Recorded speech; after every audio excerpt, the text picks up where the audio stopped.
Yo les gens, c'est SP, vous êtes sur Quoi de Neuf Ciné. Aujourd'hui, comme d'habitude, vous m'accompagnez dans ma découverte, sinon dans ma redécouverte de One Piece. Et oui, je viens de terminer un arc qui m'a très certainement fait découvrir des personnages, qui m'a fait en apprécier certains, en détester d'autres. Tu sais très bien de quoi je veux parler, je parle de l'arc Marineford. On en parle tout de suite après le générique. Oui.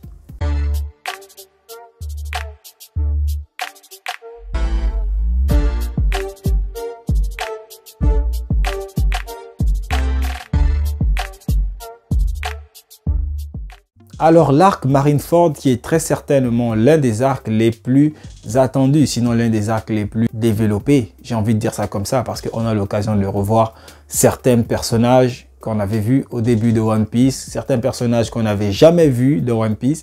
Et il y a l'histoire de certains personnages qu'on connaissait déjà qui ressurgit avec des détails qu'on ignorait.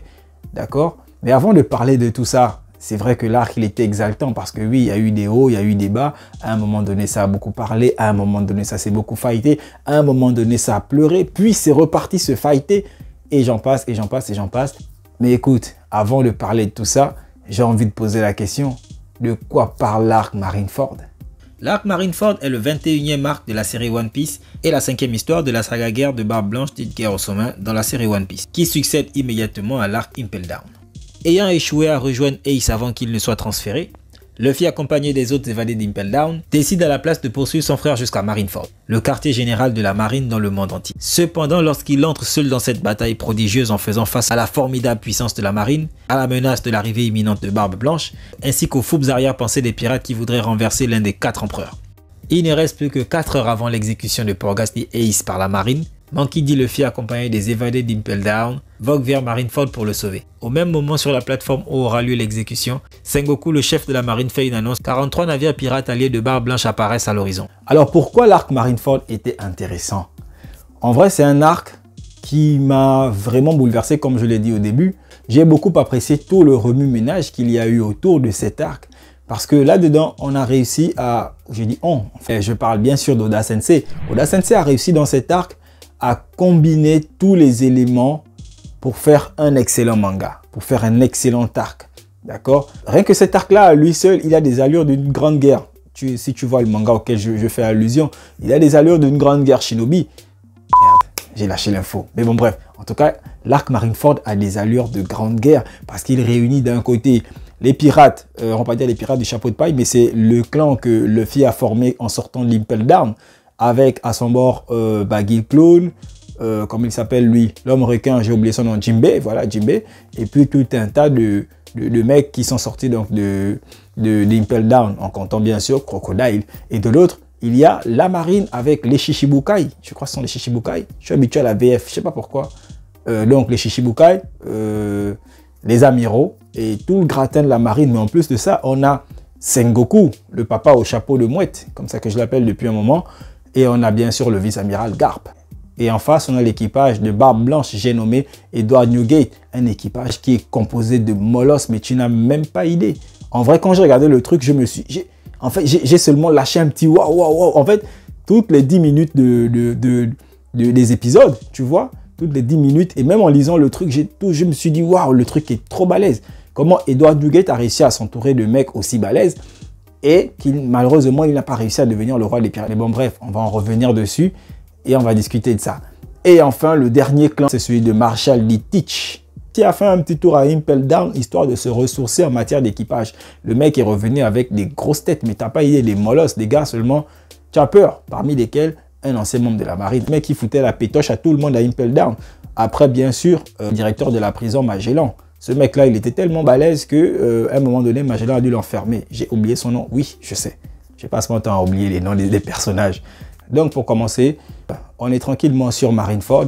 Et là, Sengoku a réussi à réunir tout le monde. Il a mis Ace sur l'échafaud. Il est sur le point de l'exécuter. Mais avant ça, devant les journalistes, devant tout le monde, l'archipel de Sabaody qui est connecté, qui regarde grâce aux escargophones. D'ailleurs, chapeau à Oda pour cette invention. L'escargophone, c'est quelque chose qu'on n'a jamais vu dans un quelconque manga. On a vu les mouettes, on a vu les corbeaux messagers, mais l'escargophone, chapeau le boss. Un vrai chapeau.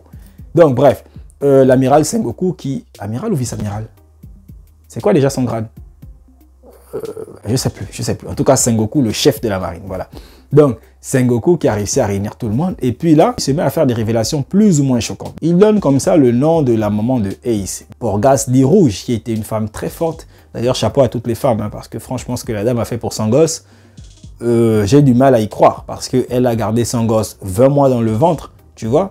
20 mois dans le ventre, alors qu'une grossesse normale est censée durer seulement 9. Elle a dû le garder pour le protéger. Et là, on apprend tout de suite que Luffy et Ace ne sont pas de la même mère. Après, ça, ce n'est même pas la meilleure information. Après ça, il nous lâche une bombe. Il pose la question à Ace de savoir c'est qui ton père. Genre, il lui dit, yo, bâtard, c'est qui ton daron? Tu vois ce que je veux dire? Il lui demande, c'est qui ton daron? Et le gars, il dit, mon daron, c'est Barbe Blanche. À un moment donné, je comprends pas. Je dis, c'est quoi le truc? Luffy, son daron, c'est Dragon. Et je sais que Luffy, c'est le frangin de Ace. Par conséquent, relation de cause à effet, Ace, c'est donc le gosse de Dragon. Mais non, non, non, non, non, non, non. Ace nous dit que son boss, c'est Barbe Blanche, donc Edward Newgate. Mais Sengoku nous sort la doc selon laquelle Ace, eh ben, c'est le fils de Goldie Roger, le roi des pirates. Rien que ça. Je suis resté là, comme tout le monde. En vrai, j'étais bouche bée. Je ne savais pas. J'étais devant l'ordinateur. D'abord, j'étais devant l'ordinateur. J'ai dit non, c'est faux. Ils ont dû vouloir faire le truc pour, on va dire quoi, quand la Toei Animation a fait l'animation, c'était peut-être pour galvaniser le public. Mais je suis reparti dans l'œuvre originale, donc dans le manga. J'ai lu le manga. Et quand je suis arrivé à cette partie, purée, j'ai juste lâché un waouh. Le gars est balèze. Pourquoi je dis que le gars est balèze? Eh bien, tout simplement, avec Ace, Oda avait la capacité de faire le personnage principal de son œuvre avec un background qui n'a pas de nom. En gros, bon, c'est vrai qu'on aurait déjà vu ça dans certains mangas. Mais Ace, c'est le fils du précédent roi des pirates, tu vois. Ça fait que, de ce fait, il a un héritage lourd. Il a un nom lourd et on veut le buter. En vrai, il réunit à lui seul tous les éléments pour être le personnage principal du manga. Je ne sais pas pourquoi Oda a détourné ça sur Luffy. Bon, après, c'est vrai que Luffy, lui aussi, il a un boss qui, tu vois un peu, il a un sérieux background derrière lui. C'est quand même, on parle quand même des dragons, même si je connais pas bien le personnage.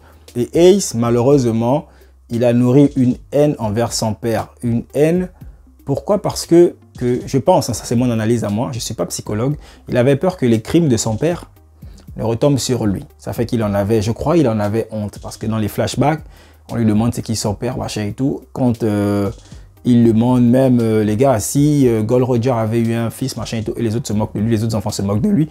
Donc là, je crois qu'il avait honte, il avait peur et tout. Il a dû prendre le nom de sa mère, donc Porgas dit Rouge. Enfin, il est devenu Porgas dit Ace. Parce qu'à la base, je crois qu'il s'appelle Gold dit Ace. Je crois, c'est le nom que sa maman voulait lui donner. Il faut que je relise, si je dis pas de conneries, bien sûr. Ça, c'est la grosse révélation de la première partie de cette vidéo, ou plutôt de la première partie de cet arc. Une révélation qui nous a tous choqués. C'est Garp, l'amiral Garp, ou le vice-amiral Garp. C'est quoi encore son grade? Je ne sais plus. Donc, c'est Garp qui décide, sous la demande, bien sûr, de Gold Roger, de prendre soin du petit. Il l'a élevé, il l'a emmené sur leur île. Là, je ne connais pas le nom. Il l'a élevé là-bas. Il l'a présenté à Luffy comme étant son frère. Les deux sont devenus frères et puis ils ont grandi ensemble. Soit dit en passant, je pense que Garp, le gars, il est sérieusement balèze. Parce que s'il arrivait à fighter avec Gold Roger, Goldie Roger, tu vois, c'était vraiment... C'est que le mec, c'est vraiment un monstre de puissance. D'ailleurs, on l'appelle Garp le héros. Garp le héros. Garp le héros. Écoute le nom du frangin. Garp le héros. C'est pas un petit. Tu vois, héros pourquoi? Est-ce que c'est lui qui a mis la main sur Goldie Roger? Je sais pas. Encore quand on dit que Goldie Roger était malade. D'après ce que Rayleigh nous a dit quand on l'a vu sur Sabaody, il a dit que Roger lui-même, il s'est rendu.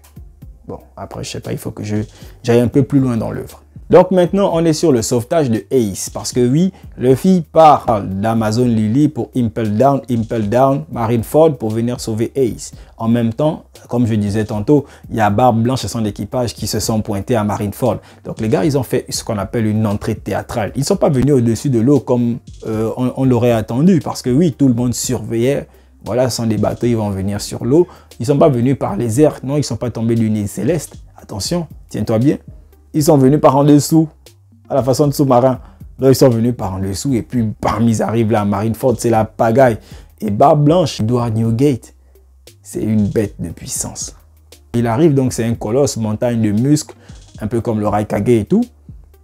Et il a un pouvoir hyper cheaté, le pouvoir du tremblement. Genre, il peut fracasser l'air, il peut fracasser le sol. En gros, il n'a pas de limite. il est tout simplement reconnu comme étant l'homme le plus fort du monde. Même Sengoku, en parlant de Sengoku, je vais en revenir tout à l'heure. Sengoku dit, écoutez les gars, ne l'affrontez pas, c'est le mec le plus fort du monde.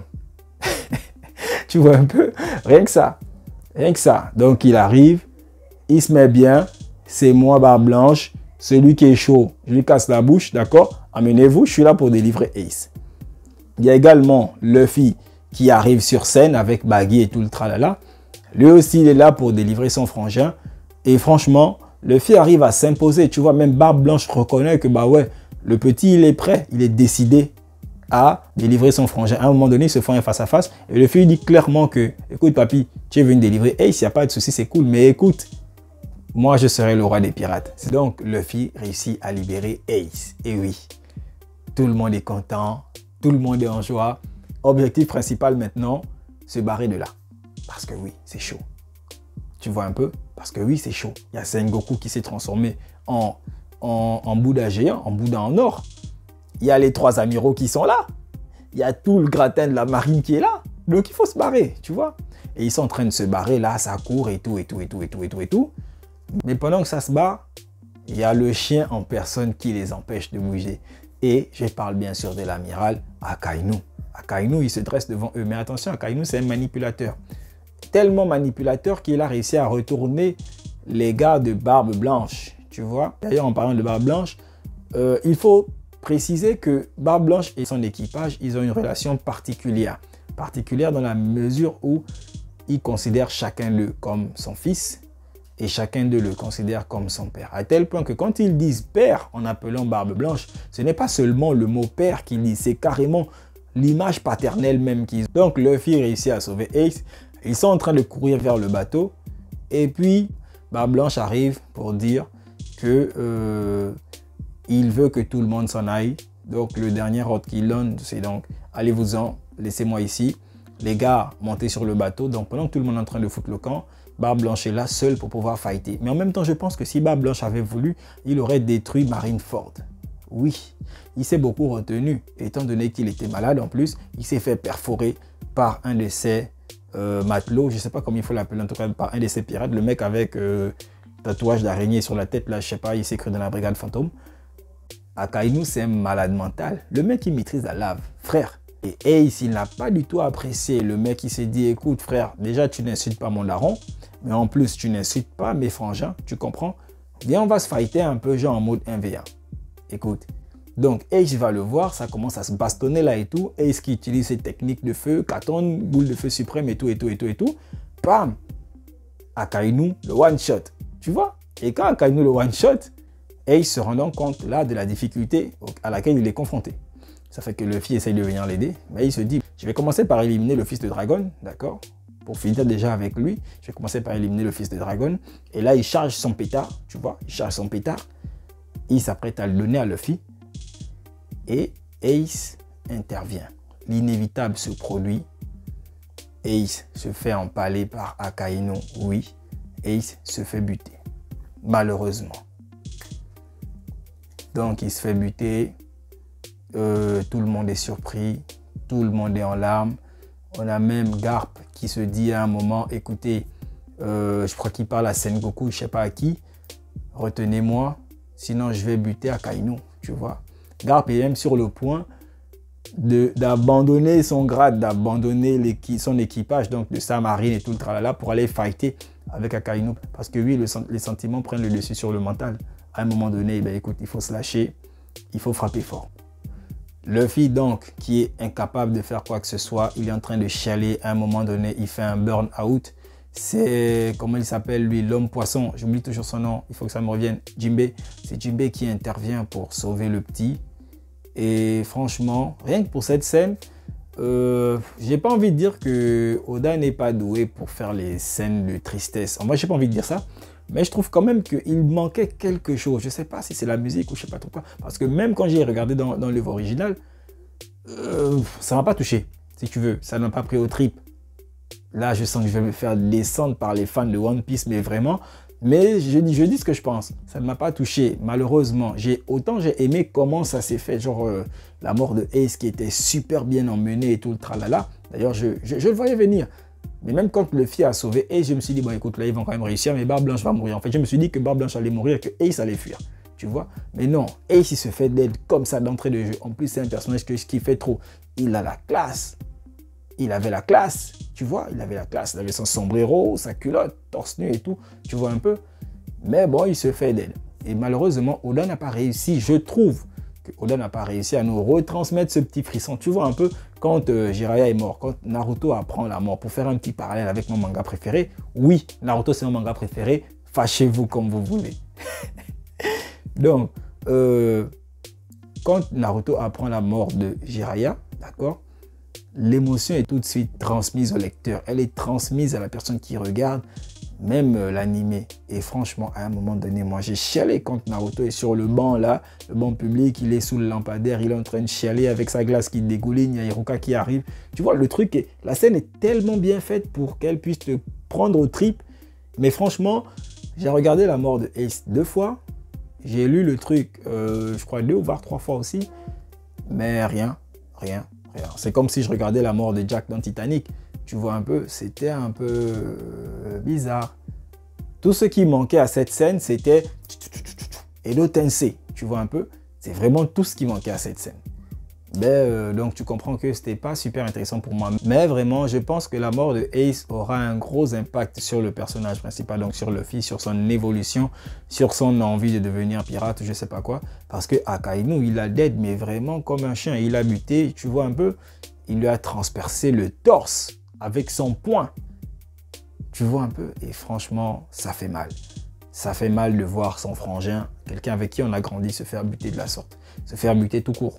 Tu vois, ça fait mal. Et comme ça, c'est bizarre. Et là, je me suis dit, écoute, l'arc est terminé, Ace est mort, il faut que Luffy se barre. Mais non, ça ne s'arrête pas là. Encore plus de fight. Parce que Marineford, c'est ça. C'est de la fight, des pleurs, de la fight, des rires, des pleurs et encore de la fight. Tu vois un peu? Voilà. Donc, c'est un peu plus de fight parce que Akainu se met en tête maintenant d'éliminer Luffy. Il a éliminé le fils de Goldie Roger. Il veut maintenant éliminer le fils de Monkey D. Dragon. Tu vois? Donc, il poursuit Luffy de partout. Mais, après avoir éliminé Ace, le daron de Ace, Barbe Blanche, pète un câble. Il nous montre enfin que, ouais, les gars, c'est moi le mec le plus couillu de la planète. Tu comprends?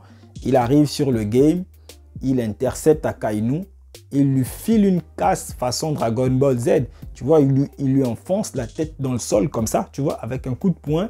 Il fait un truc à Akainu, un truc qu'on a vu que dans les scènes de Dragon Ball. Il prend la tête de Akainu, il la fout dans le sol comme ça, tu vois, avec un seul coup de poing. Un seul coup de poing. Bam! Dans sa tronche. Le mec est off. Tu vois, il se rend bien compte que, ouais, en fait, si j'avais affronté Barbe Blanche depuis le départ, écoute, je serais mort parce que le Barbe Blanche arrive à le balancer en bas. Je ne sais plus trop où, il arrive à fondre la terre en deux. Et puis voilà, tu vois un peu. En gros, il s'amuse, il fait de l'Akainu, sa biatch. Tu vois. Juste après que Barbe Blanche, il ait fini son combat avec Akainu. Akainu, il est sous terre et tout. Devine qui apparaît? Barbe Noire. Ouais. Ce qui nous fait un versus Barbe Blanche, Barbe Noire. J'avoue que je me suis marré. Attention. Je me suis marré parce que Teach, Barbe Noire, oui, Barbe Noire, le mec il s'est tellement cru à un moment donné, comme il avait réussi à battre Ace, il est rentré à Impel Down au calme, il en est ressorti au calme, tu vois. Il se dit que, bah écoute, d'abord je vais à Marineford tranquille, les mains dans les poches, avec mes nouveaux éléments, parce qu'il est venu avec tous ses nouveaux gars. Et je vais comme ça battre Barbe Blanche. En même temps, il était déjà sonné le papy. Je te rappelle qu'il était malade. Il s'est fait transpercer à plusieurs reprises. Je ne sais pas combien de fois. Il faut que je regarde encore le manga. Il faut que je lise. Et le mec, il arrive et il se dit, bon, je vais buter le daron. Mais non. Le daron lui a collé une rouste, mais tu n'as même pas idée. Tu comprends? C'était une sérieuse bastille. Le gars n'a rien compris. Il est venu d'abord avec ses histoires de, écoute, moi je manipule les ténèbres, patati patata. Ok, quand le daron a compris ça, il lui a foutu des pétards à main nue, tu vois. Des pétards, mais qui n'ont pas de nom. Je te laisse regarder la vidéo. Le truc était trop bien, c'est trop bien fait, trop bien dosé. Et moi, je pense que dans One Piece, on devrait avoir des combats comme ça, tu vois. On devrait plus avoir ce genre de combat. Et je pense que c'est en cela que One Piece s'inspire beaucoup de Dragon Ball. au niveau des combats avec des effets spéciaux de ouf, des techniques de malade. Même si j'avoue que la stratégie laisse à désirer. Parce que dans One Piece, pour l'instant, de ce que j'ai pu voir, on n'est pas très porté sur la stratégie de combat. Genre, écoute, je vais lancer une pierre ici. Et puis quand il mettra le pied là, ça va le faire trébucher. C'est qui va me donner une ouverture pour que je puisse lui coller un pétard. Tu vois un peu genre la réflexion à la Shikamaru quoi. Mais non, on n'a pas ça. Là-dedans, c'est plus, écoute, j'en ai une plus grosse. Tu peux rien me faire. Je te casse la gueule, point barre. Et ça, c'est l'esprit purement Dragon Ball. Et ça, c'est vraiment pas mal. Malheureusement, le daron, il est blessé. Il vient de perdre beaucoup de ses enfants. Donc, psychologiquement, ça va pas. Physiquement, ça va pas. Et à un moment donné, il faut bien que son corps lâche. Donc, l'inévitable se produit. Barbe Blanche meurt. Mais Barbe Noire nous montre un truc qui n'est pas censé exister dans One Piece. C'est-à-dire qu'une personne qui détient déjà un fruit du démon ne peut pas en avoir un second. Sauf que Barbe Blanche nous fait un coup de passe-passe où il met un drap sur le cadavre du daron. On ne sait pas ce qui se passe là-bas d'ailleurs. Et il récupère son pouvoir. Quand il sort de là, il est capable d'utiliser et le fruit des ténèbres qu'il avait déjà à l'origine et le fruit des tremblements du daron. Et ça, franchement, c'est pas mal. J'avoue que... Et ce que j'aime bien dans One Piece, c'est comme dans la philosophie qu'on nous enseigne en terminale. Les questions sont plus intéressantes que les réponses. Donc, de One Piece, c'est un peu ça. C'est énormément de questions, énormément de questions. Et même quand tu as la réponse, bah écoute, tu as envie de te poser la question sur autre chose. Donc, voilà un peu. Retour sur Luffy qui est donc pourchassé par Kizaru. Et oui, Kizaru n'en démord pas. C'est un chien, le gars, c'est un molosse. Tu comprends ? Il a un os à croquer, écoute, il le poursuit jusqu'à la fin. Donc il arrive là, et puis il y a tout le monde qui est prêt à se friter contre lui. Et l'amiral Sakazuki Akainu, et ben il est stoppé d'abord par le petit Koby. Voilà, par Koby. Il a failli buter Koby d'ailleurs au passage. Au moment où il allait abattre sa technique là, devine qui intervient. Le boss des boss, Shanks Loro. Tu vois? Et Shanks arrive. Trop avec la classe, tu vois, il lui dit, bah écoute, le petit a raison, la fight est terminée, vous avez eu ce que vous vouliez, c'est bon, il faut se poser, il y a Barbe Blanche qui est dead, c'est bon, la casse est terminée, arrêtez de nous faire chier, d'accord? Et bizarrement, tout le monde est d'accord avec ce que le gars dit. Je comprends pas en fait. C'est qui Shanks en vrai? C'est quoi son niveau de puissance? Comment les trois amiraux sont sur la même île? On a Garp, on a Sengoku, et Jean Shanks, il arrive à mettre tout le monde d'accord. Comment il fait ça?